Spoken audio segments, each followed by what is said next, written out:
demi-siècle. Quelle grâce, quelle faveur.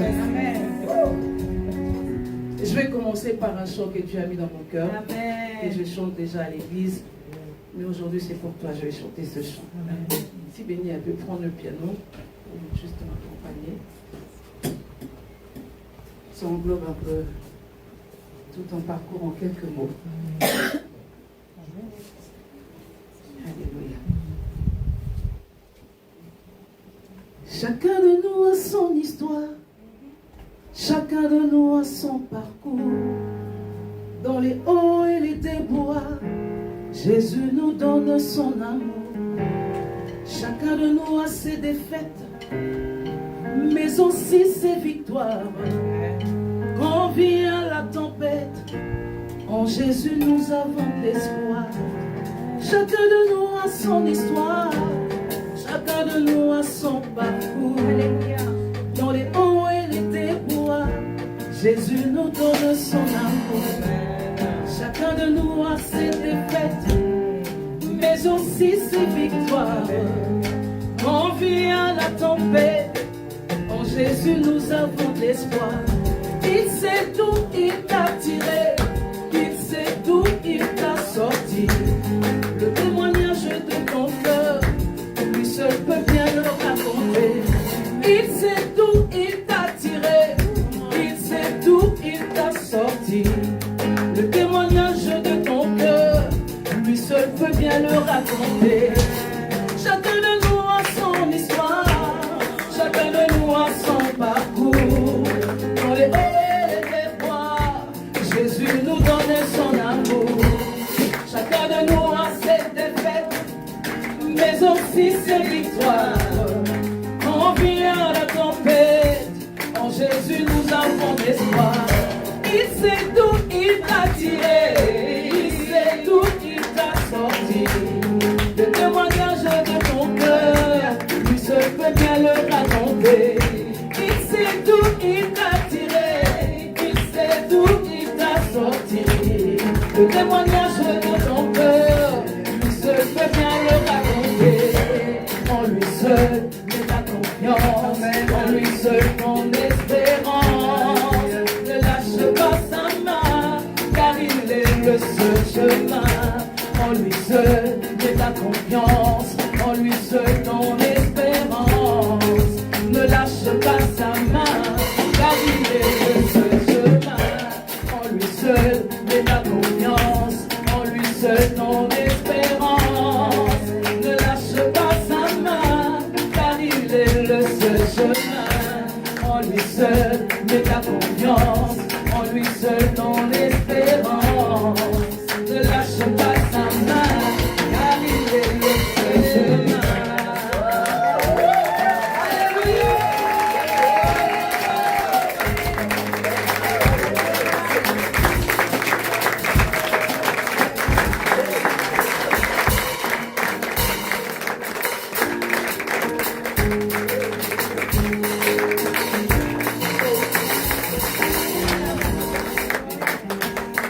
Alléluia. Comme ce chant vient de le dire, en lui seul, mets ta confiance. Chacun de nous a son histoire.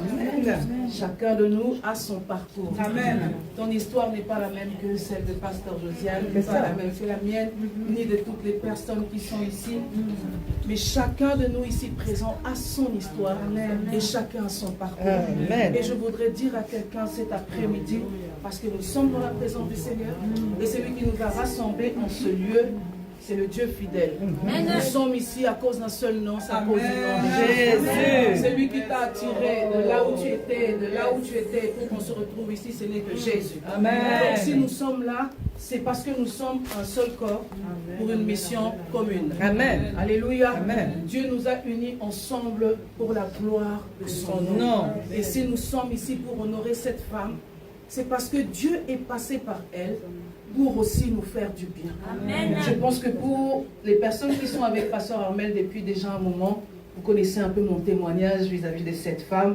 Aujourd'hui, je suis là pour l'honorer parce qu'elle fait partie de ces premières personnes que Dieu a utilisées pour que moi je puisse vivre mon ministère aujourd'hui. Alléluia. Et ce genre de personnes, on ne peut pas les lâcher sur la route. Vous savez, elle l'a dit, pasteur Josiane, il peut y avoir des hauts, il peut y avoir des bas, mais l'ami, même dans des moments compliqués, se manifeste comme un frère. Et si nous avons accepté d'être ici aujourd'hui, c'est tout simplement parce que nous t'aimons, woman of God. Nous t'aimons. Tu es beaucoup plus que pour nous qu'une collègue dans le ministère. Nous sommes devenus une famille. Dieu t'a mis sur notre route. Tu es une source de bénédiction pour nous. Comme je dis, un instrument puissant pour cette génération. Et je bénis le Seigneur pour ta vie. Et je vais juste te communiquer le message que Dieu a mis dans mon cœur pour cette famille, la restauration. Parce que nous sommes dans la 50e année jubilée, l'année du changement, un nouveau départ, une nouvelle saison pour cette famille. Et je crois que Dieu va faire de grandes choses avec vous. Et la servante de Dieu qui m'a précédée, elle a déjà parlé du fait qu'une personne peut faire, mais pour aller loin, on a besoin d'être ensemble. Et nous, à l'église, on est en train de parler justement, c'est toujours dans cette dynamique-là, un seul corps pour une mission commune. Donc, tu es ici dans un seul corps, la restauration. Ici, nous sommes dans, comment dire, la cité de gloire. Nous, c'est la famille JPTN, mais tout ça, ça fait partie du même corps. Peut-être que vous, ici, vous êtes le pied. Peut-être que nous, là-bas, nous sommes la main. Peut-être que la cité de gloire, c'est le pied. Vous voyez ça? Nous sommes ensemble pour une mission commune. Il n'y a pas, je suis de telle église, je suis de telle église. Oh, je suis du corps de Christ. Alléluia. Nous faisons partie d'un même corps et nous œuvrons pour un même Dieu. Alléluia. Et c'est celui qui a rajouté un an de plus. Nous l'honorons parce que tant que tu te réveilles le matin, la mission n'est pas finie. Les 50 ans, c'est pour vivre les 50 autres qui restent. Alléluia. C'est que là, il faut carburer là, parce qu'il y a des choses à faire. Amen. Alors, on va prendre nos Bibles. On va lire dans Jean 5, à partir du verset 1er jusqu'au verset 15. Au commencement était la parole, et la parole était avec Dieu. Toutes les choses ont été faites par elle, et rien n'a été fait sans elle. Alléluia. Alors nous lisons, si quelqu'un veut bien m'aider, Jean 5, à partir du verset 1er jusqu'au verset 15.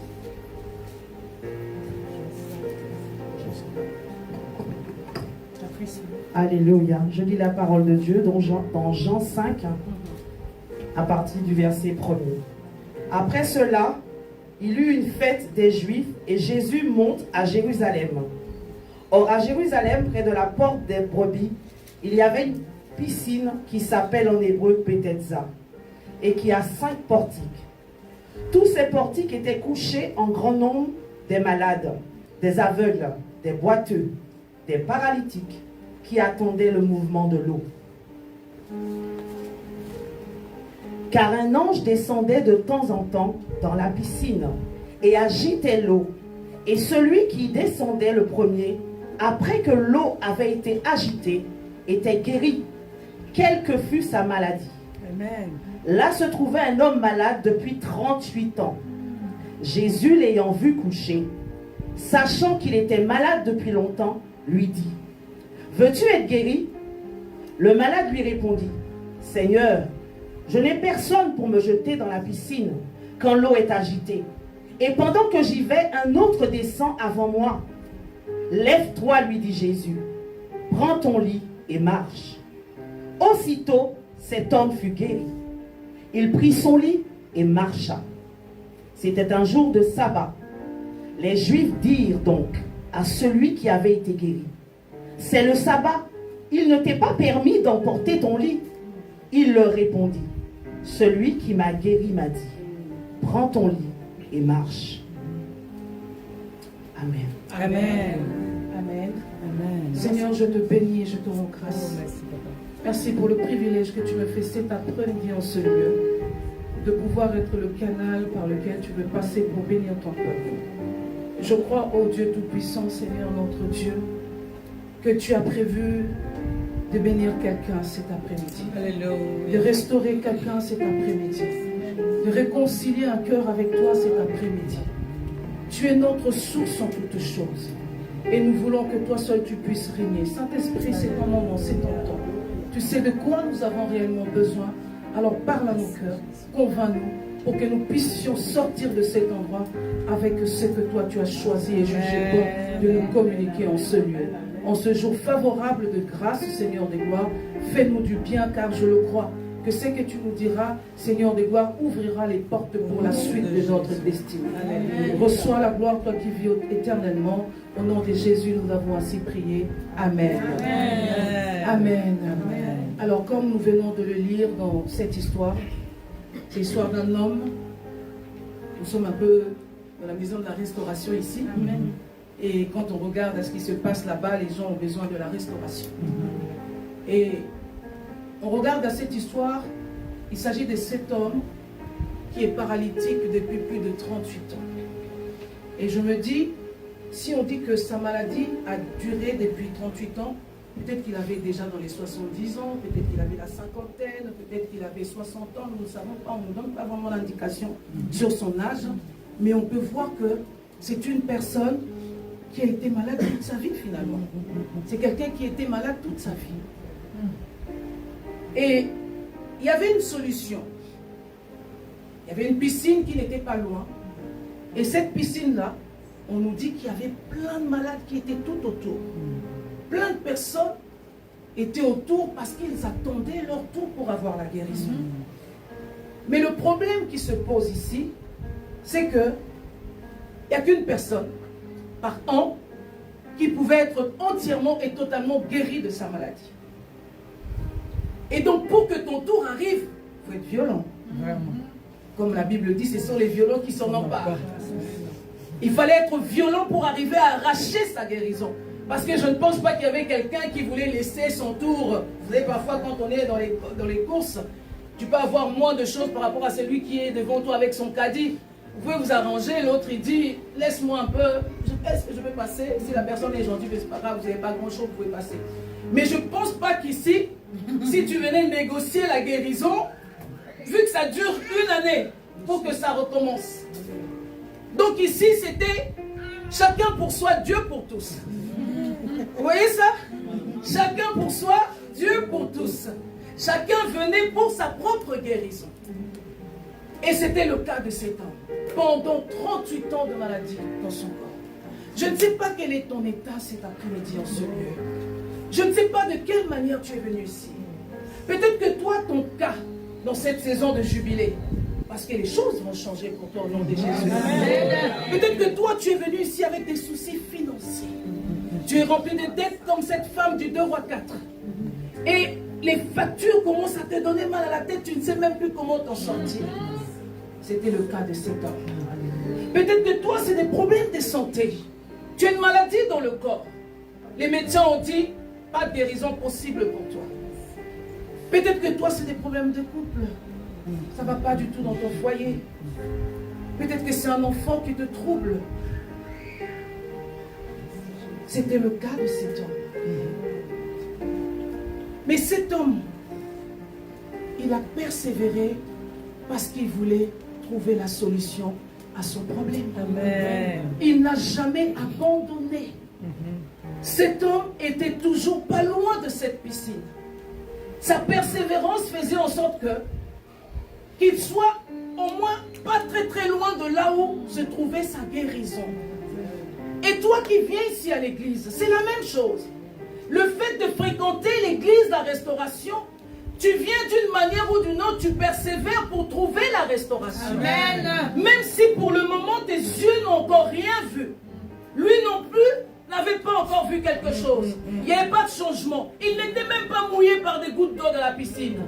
Mais cet homme gardait l'espoir que quelque chose aurait pu se passer pour lui. Amen. Alléluia. Amen. Il gardait l'espoir que quelque chose aurait pu changer.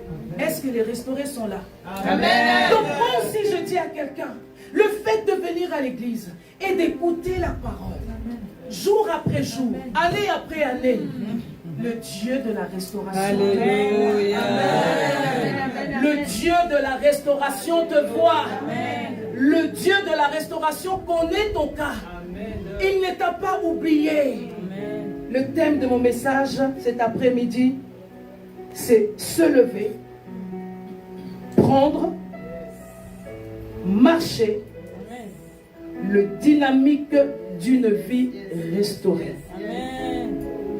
Se lever, prendre, marcher, le dynamique d'une vie restaurée. Alors, se lever, comme on le sait, c'est quelqu'un qui est assis, qui se met debout tout simplement. Et c'était son cas à lui. Il était allongé sur ce lit depuis longtemps. Il se tremballait avec son lit, c'était devenu un peu comme un sac à main pour nous les femmes. Il était tout le temps sur son lit parce qu'il était paralytique, donc il ne pouvait pas marcher. Et donc un jour, Jésus, Jésus, Amen. vous voyez quand on cite son nom, il fait du bien. Jésus, c'est lui qui voit dans le secret. Alléluia. C'est lui qui te sonde plus que quiconque. Amen. C'est lui qui te connaît mieux que quiconque. Amen. Je peux connaître ton histoire, je peux ne pas te donner la solution comme il faut. Je peux connaître ta détresse et ne pas te donner la solution comme il faut. Mais celui qui va à la source du problème, c'est lui qui n'abandonne pas, c'est lui qui ne délaisse pas. Ce qui fait la différence ici avec cet homme, j'ai dit tout à l'heure, c'était sa persévérance. Alléluia. Parce qu'il n'était pas loin du lieu du changement, de la transformation et de la restauration. Jésus a vu sa persévérance. Amen. Et Jésus est venu. Amen. En aucun moment on nous dit que c'est lui qui a appelé Jésus. Mais il était juste au bon endroit, au bon moment. Où toi tu traînes. Où toi tu traînes. On a dit ici, c'est dans la tête, c'est entré en nous. Nous savons que les dimanches, nous sommes à l'église. Nous savons qu'il y a des jours de réunion où nous allons, c'est un peu comme une forme de piscine de Bethesda, où nous allons tout le temps parce que nous ne savons pas à quel moment l'ange peut descendre pour secouer l'homme, pour qu'il y ait la transformation. Maintenant, si tu n'es pas au bon endroit au bon moment, comment est-ce que tu vas recevoir ta restauration?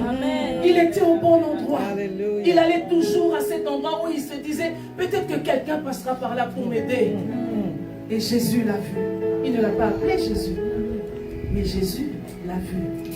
Je te dis à toi, Jésus t'a vu. Amen. Jésus t'a vu.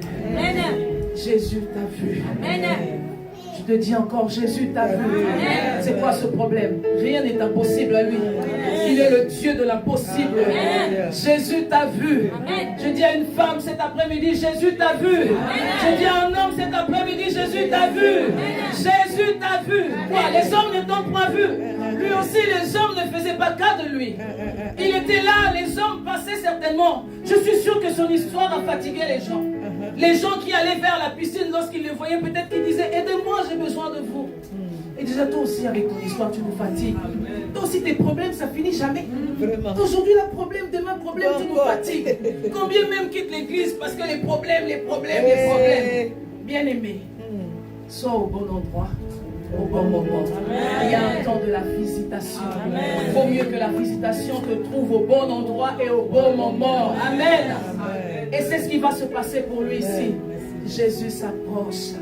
Oh, le secours qui ne manque pas. Jésus est là. Jésus est là. Jésus le regarde. Oui, tu peux l'acclamer. Lui, il voit tout, il sait tout. Lui, il voit tout, il sait tout, il est partout. Jésus est là. Et puis Jésus le regarde. Jésus s'approche. Et Jésus commence à lui parler. Vous voyez, il avait d'abord besoin de se soulager. Il fallait d'abord qu'il explique son problème. C'est ce que moi j'appelle une thérapie. C'est normal. Lorsque quelqu'un est chargé et fatigué, même si la guérison ou la solution est devant, il faut que ce qu'il y a dedans là-bas, ça sorte. Il y a d'abord besoin d'un travail intérieur. Jésus commencera d'abord par toucher ton intérieur. Il travaillera d'abord ton intérieur. Il faut qu'il vide d'abord tout ce qui te charge là, tout ce qui t'alourdit, tout ce qui te fatigue, tout ce qui t'affaiblit. Il va commencer par ça. Jésus lui pose la question s'il voulait la guérison. Il n'a même pas entendu ce que Jésus a dit. Parce que lui, il va tout de suite commencer à dire, même si dans sa réponse, on voit qu'il désire la guérison. Mais la façon dont il formule, on va dire, il a d'abord éprouvé le besoin de témoigner à Jésus son problème. Il dit à Jésus, je suis dans cette situation depuis plus de 38 ans. Mais il n'y a personne pour m'aider. Il n'y a personne pour me soutenir. Il n'y a personne ici qui fait cas de moi. Les gens, ils ont certainement leurs oncles, leurs tantes, leurs pères. Ils ont de l'argent, ils ont ceci, ils ont cela. Toi, tu n'as peut-être personne. Mais Jésus te suffit. Amen. Alléluia. Amen. Toi, tu n'as peut-être pas tout ce que l'autre à côté a. Peut-être que lui, il claque seulement de toi. Les choses changent. Toi, tu dois ramer. Toi, on dirait que toi, ta vie, c'est toujours une vie de combat. Tu dois toujours combattre. Mais c'est ça qui fait de toi une personne forte et puissante. Alléluia. Parce que tu es en train de croître dans la puissance, dans la force. Alléluia. Amen. Il parle. Jésus l'écoute parce qu'il a besoin de s'exprimer.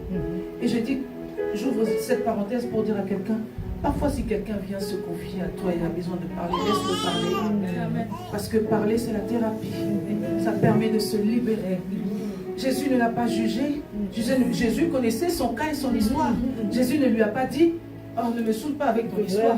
Ne me fatigue pas avec ton histoire. Jésus l'a laissé s'exprimer. Amen. Jésus a écouté ce qu'il avait à dire. Il a laissé vider tout ce qu'il y avait dans ton cœur. Il faut que tu apprennes à écouter.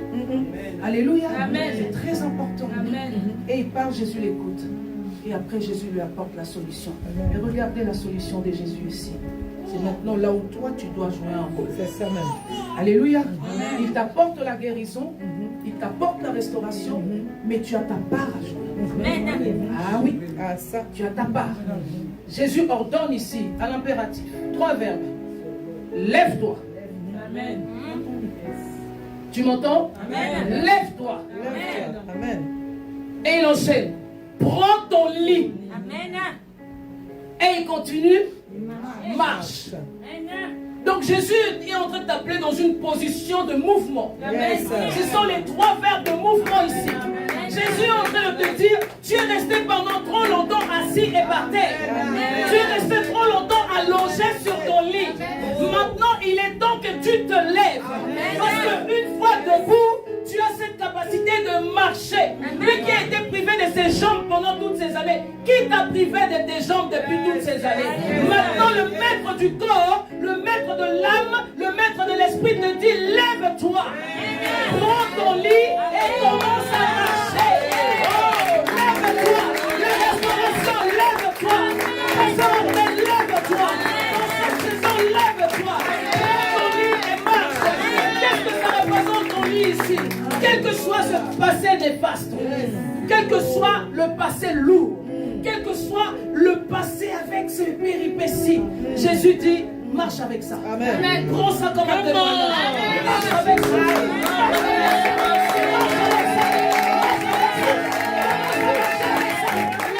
avec ça. Ça devient ton histoire. C'est-à-dire Jésus lui dit, ne laisse pas ça parce que par risque tu risques de retourner en bas. Tu risques d'aller t'asseoir là-bas. Non. Tu prends avec. Tu marches avec. Amen. Comment ça marche? Est-ce que quelqu'un peut faire ce geste? Comment ça marche? Comment ça marche? Oui, marche. Comment ça marche? Quel que soit le problème, marche avec ça. Marche, il te dit marche. Il te dit marche. Il te dit marche. Ça veut dire que maintenant, tu peux t'asseoir. Ça veut dire que maintenant, tu assumes. Yes. Tu assumes ce passé. Il n'y a plus de honte. Ok, hier j'ai fait ça, j'accepte. Hier j'ai volé, j'accepte. Hier je me suis prostitué, j'accepte. Hier j'étais, je ne sais quoi, j'accepte. Je marche avec. Maintenant tu fais de ce témoignage une force. Alléluia.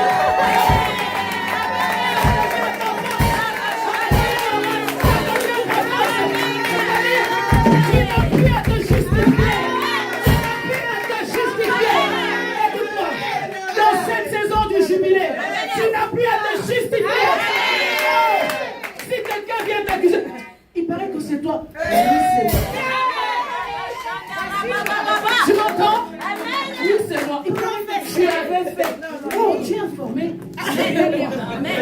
Je le fais. Mais ça, c'était hier. Aujourd'hui, là, je ne suis plus la même personne. Oh, celui ou celle que tu vois aujourd'hui, ce n'est plus la même personne. Si toi, tu dois rester à raconter ton passé, je te le laisse. Et moi, je fais quoi? Je marche. Je marche.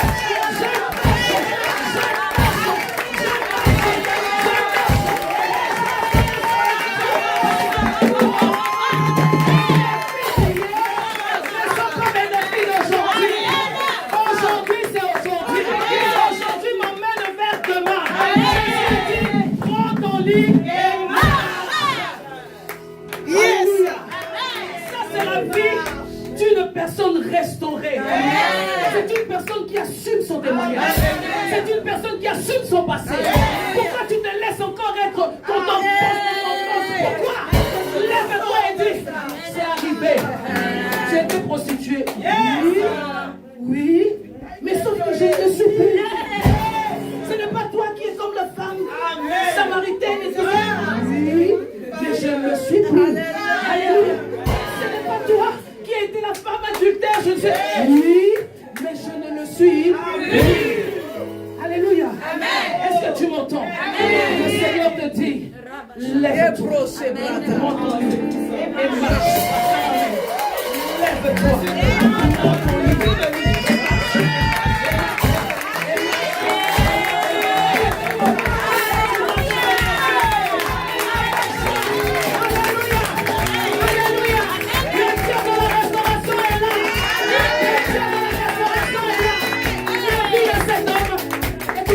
La vie de cet homme a totalement changé. Et donc, mon titre, on peut disparaître comme ça. Donc, en un jour, Dieu peut tout changer. Est-ce que tu le crois? En quelques secondes, il dit la chose, il ordonne, elle existe.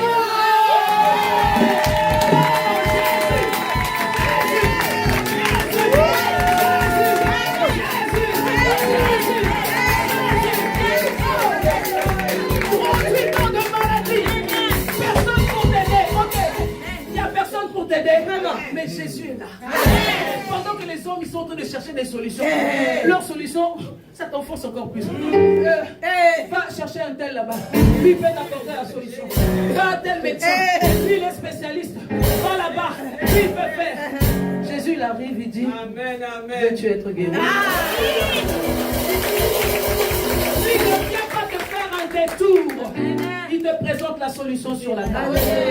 Veux-tu être guéri? C'est tellement simple. Et lorsque tu crois et tu acceptes, qu'est-ce qui a fait la différence ici? Et c'est là où je vais attirer ton attention. Lorsque Jésus a ordonné, est-ce que vous l'avez vu chipoter ici? Est-ce que vous l'avez vu dire, mais Jésus, toi aussi, tu ne marches pas? Je suis paralytique. Tu me demandes de me lever. Je suis malade. J'ai des problèmes d'argent. J'ai des soucis. J'ai cela. Est-ce que même moi je peux le faire? Est-ce que Jésus a demandé tout ça? Jésus a dit, lève-toi. Lève-toi. Parfois on n'a pas besoin, on n'a pas le temps de réfléchir. C'est-à-dire l'action c'est maintenant. Si Dieu dit c'est maintenant, lève-toi. Now. Get up. On va même sortir l'anglais là. Lève-toi.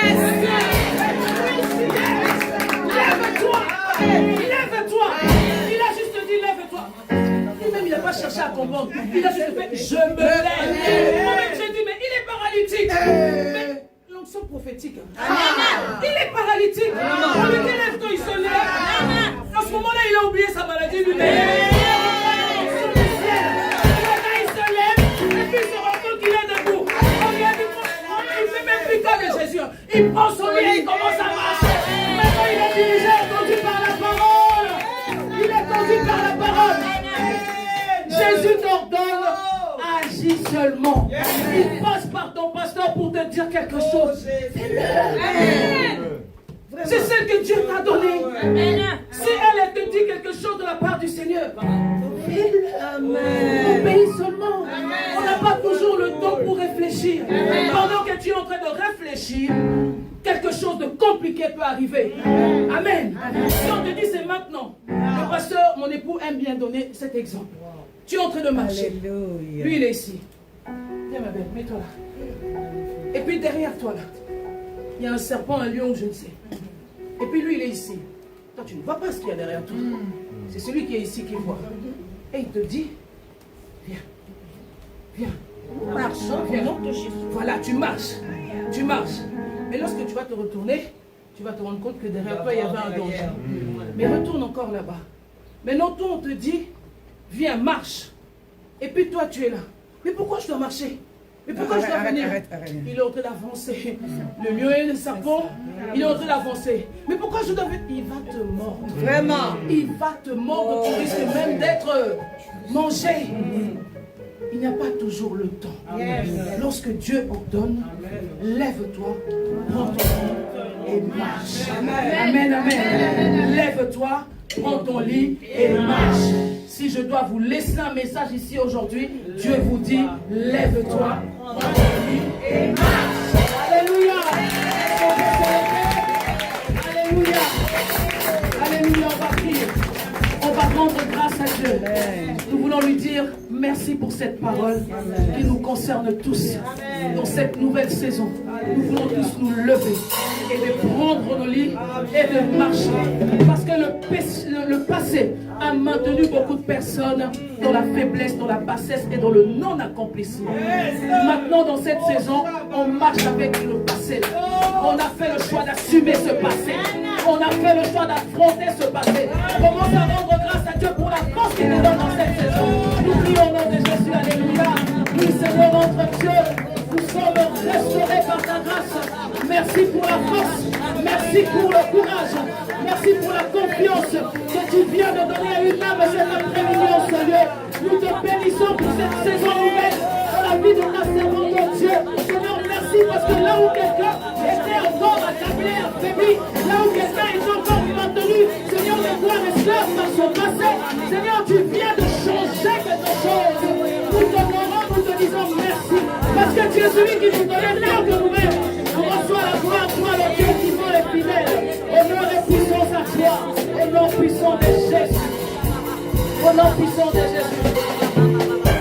Sors-les, quels que soient les défis, quels que soient les combats, quelles que soient les attaques, quel que soit le plan du diable, je te dis dans cette saison, seul le projet de paix que Dieu a formulé pour toi et ton ministère, c'est ça qui sera ton bataille. Toute arme que Dieu n'a pas plantée est déracinée au nom puissant de Jésus. Toute arme que ton Dieu n'a pas plantée est déracinée au nom puissant de Jésus. Je l'ai dit, toute arme que ton Dieu n'a pas plantée est déracinée au nom puissant de Jésus. Tu es entré dans cette saison prospère où tout ce que tu plantes comme semence, ça prend racine. Tout ce que tu plantes comme semence, ça prend racine. Le Seigneur va te donner, oui, il est en train de te donner une ceinture solide, une équipe solide, et de ces personnes qui sont réellement de véritables sources de bénédiction pour toi, pour que dans cette saison, tu puisses emmener ce ministère là où Dieu veut que tu l'emmènes. Au nom de Jésus, j'ai ainsi prié. Amen.